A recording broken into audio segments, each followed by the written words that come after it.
가 아니라 형을 더해야 하는 사유다. 가중의 사유가. 네, 라고 좀 말씀드리고 싶습니다. 네. 자, 그러면은요, 이제 대체로는 그 어떤 의견들을 가질지 알 수가 있는데요. 내란 혐의 재판 진행 상황을 쭉 보시면서 이 내란 청산, 가장 중요한 게 내란 청산 아니겠습니까? 어떤 개인에 대한 보복이나 정치적인 보복이 아니라 우리 민주주의가 다시는 겪지 말아야 할 제도적인 장치를 마련하기 위해서 내란 청산이 필요한데 그 내란 청산 과정이 참 쉽지 않구나 이런 걸 다시 한번 느끼게 됩니다. 어떻게 보시는지요? 내란 청산 제대로 되고 있다고 보시는지요? 네, 사실 부족한 점이 많죠. 이제 내란 청산은 크게 두 가지가 있을 텐데요. 하나는 이제 사법적 절차를 잘 밟아 나가는 것이 첫 번째 청산의 과정일 것이고, 두 번째는 제도적으로 이런 친위 쿠데타가 다시는 불가능하도록 제도 개선을 완수하는 것, 두 가지가 내란 청산의 핵심이지 않을까라고 생각합니다. 근데 사법적 판단에 대해서는 오늘 우리가 판결을 통해서 많은 국민들이 분노하신 것처럼 제대로 이제 완전하게 이제 사법적 판결을 통해서 이 내란에 대한 제대로 된 어떤 역사적 평가를 내리고 있다라고 보긴 좀 어려운 것이 사실인 것 같고요. 제도 개선안도 저도 이제 내란 이후에 참 많은 법안들을 발의를 했는데 국회에서 한두 개를 제가 발의한 법안들 중에서도 한두 개를 제외하고는 거의 이제 심사가 되지 못하고 있는 상황입니다. 그래서 제도 개선의 측면에서 좀 지지부진한 것이 지금 내란 청산이 가지고 있는 좀 한계점, 그러니까 봉착해 있는 현실이지 않은가라는 반성을 좀 하게 됩니다. 그리고 앵커께서 말씀하신 것처럼 사실 우리가 제대로 된 단죄를 해야 하는 건 다음번에 다시는 이런 일이 발생하지 않기 위해서 제대로 단죄를 하고 제도 개선을 하는 건데, 저는 전두환에 대한 불완전한 단죄가 오늘의 사태로 이어지고 있는 것이 아닌가라는 생각이 들고, 이 1심에서 전두환이 이제 사형을 선고받고 결국에는 이제 무기징역으로 감형을 받았다가 특별사면으로 이제 나오지 않습니까? 근데 저는 나중에 이제 역사를 공부하면서 그때 당시에 영상을 봤었는데 그 교도소에서 웃으면서 걸어 나오던 전두환의 표정이 저는 굉장히 놀라웠습니다. 그렇게 웃으면서 감옥에서 자기 발로 걸어 나오게 했던 그 미완의 어떤 역사가 결국엔 44년 뒤에 또 다른 내란을 대한민국에 불러온 것이 아닌가라는 생각이 들고, 내란을 청산하지 못했던 역사적 대가를 2024년 12월 3일에 우리가 다시 경험하게 된 것이다라는 말씀으로 좀 내란 청산의 중요성을 강조하고 싶습니다. 네, 최 변호사님, 내란 청산 과정 어떻게 보고 계신가요? 내란 청산의 그 첫 단계로서 사법 심사가 아직 한창이라는 것, 저는 여기서 좀 희망을 가져봐야 될 것 같습니다.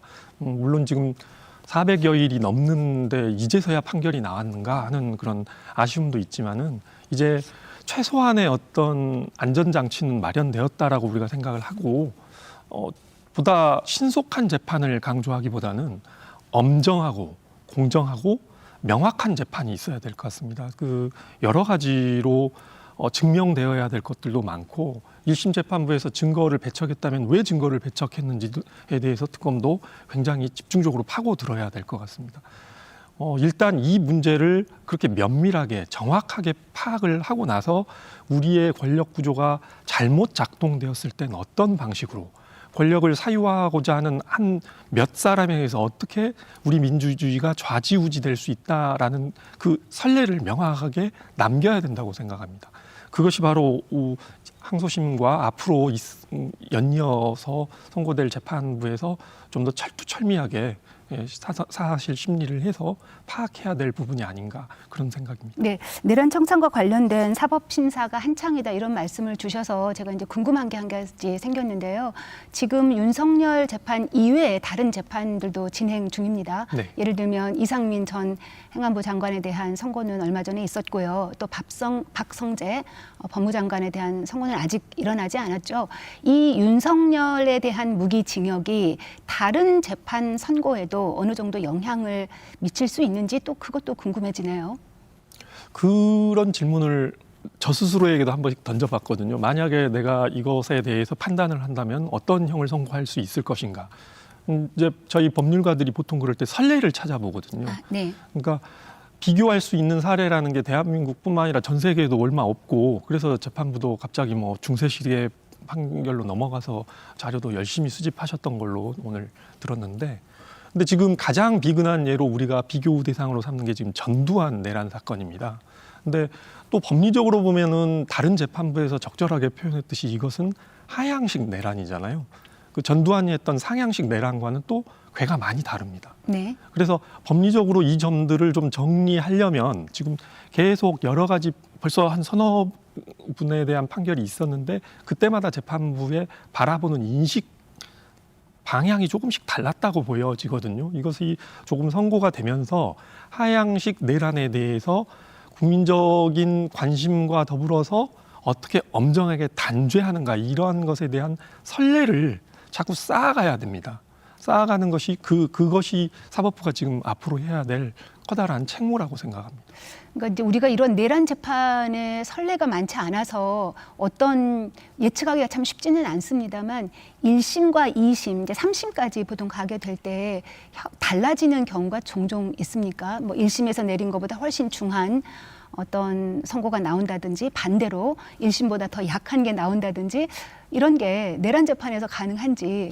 내란 재판에서 가능한지는 뭐 내란 사례가 뭐 그렇게 많은지는 모르겠습니다만은 가장 비극한 예로 이재명 현 대통령에 대해서 무죄 선고로 며칠 만에 바뀐 일을 봤지 않습니까? 그건 얼마든지 가능하다고 봅니다. 네, 그렇군요. 좀 이상민 전 행안부 장관에 대한 선고 결과에 많은 시민사회 또 정치권에서 이런 좀 약간 격앙된 반응이 나왔기 때문에 이번에 무기징역이 혹시 2심 선고에 어떤 영향을 미치지 않을까 이런 궁금증이 말씀을 듣다 보니 생겼습니다. 예전에 그 유튜브로 생중계가 됐잖아요. 재판이 내란 재판이 그때 직위원 판사님이 했던 말 중에서 제가 기억에 남는 게 그 이 판단에 영향을 미칠까 무서워서 나는 헌법재판 방영되는 것도 보지 않았다. 그리고 다른 재판부에서 재판을 어떻게 하는지 보지 않는다. 어떻게 생각하면 굉장히 공정하고 중립적인 위치에서 이 사안을 바라보려고 하는 법관의 노력이라고 저는 생각은 합니다. 근데 이제 중요한 문제는 방금 말씀드렸듯이 이 내란, 하향식 내란에 대한 사법부의 어떤 통일된 판단은 있어야죠. 그렇지 않고 이것이 들쭉날쭉하면 우리 사회가 도대체 무엇을 신뢰할 수 있겠습니까? 이제 1심 선고가 났기 때문에 다른 재판부도 옆 재판부에서 어떻게 판단하는지 그 판단의 과정이 어떠했는지를 살펴봐야 됩니다. 살펴보고 부족한 점이 있다면 우리 재판부에서는 이러한 점에 대해서 좀 더 재판을 해봐야 되겠다라고 생각하셔야 된다고 봅니다. 네. 김수은 위원장님 지금 내란 청산 네네. 얘기를 하다가 여기까지 왔는데요. 네네네. 네, 어떻게 보시는지요? 일단은 뭐 용해인 의원님이 말씀하셨던 것처럼 지금 사법적 처벌이 되고 있고 제도적이나 입법적으로 이걸 보완해야 되지만 저는 이제 그 과정에서 하나 좀 빠진 게 사회적 합의 같습니다. 저희가 이제 5.18을 겪으면서 여태까지 그 지난 세월 동안 진상규명하고 책임자 처벌하고 그게 미완으로 남았을 때 얼마나 많은 사회적 갈등이 일어났는지를 저희가 알고 또 봐왔잖아요. 그렇기 때문에 지금 이 과정도 이렇게 충분하게 지금 사법적인 이런 것들이 이렇게 이루어지는 과정에서 충분한 국민적 합의라든가 굉장히 사회적으로 이것들을 이해시키고 저희가 하는 과정들이 있어야지만 그리고 나중에 이게 역사적 평가까지 제대로 좀 이루어지지 않을까 그런 생각이 들었습니다. 네, 오늘 선거였기 때문에 충분한 뭐 반응을 살필 만한 시간은 없었을 것 같긴 한데요. 용 의원님, 정치권의 반응은 대체로 어땠습니까? 네, 많은 이제 저를 비롯한 국회의원들이 사법부의 그러니까 직위원재판부의 판단에 대해서 이제 문제를 지적하는 입장들을 많이 이제 내셨고요. 그리고 국민의힘 같은 경우는 송원석 원내대표가 뭐 이런 약간의 반성문 같은 메시지를 내긴 했지만 장동혁 대표는 여전히 좀 침묵하고 있는 상황입니다. 그래서 과연 국민의힘이 이 자신의 당이 배출한 대통령이 친위 쿠데타를 일으킨 것에 대해서 제대로 반성할 의지가 있는가에 대해서 좀 많은 고민이 드는 의문이 드는 하루였던 것 같습니다.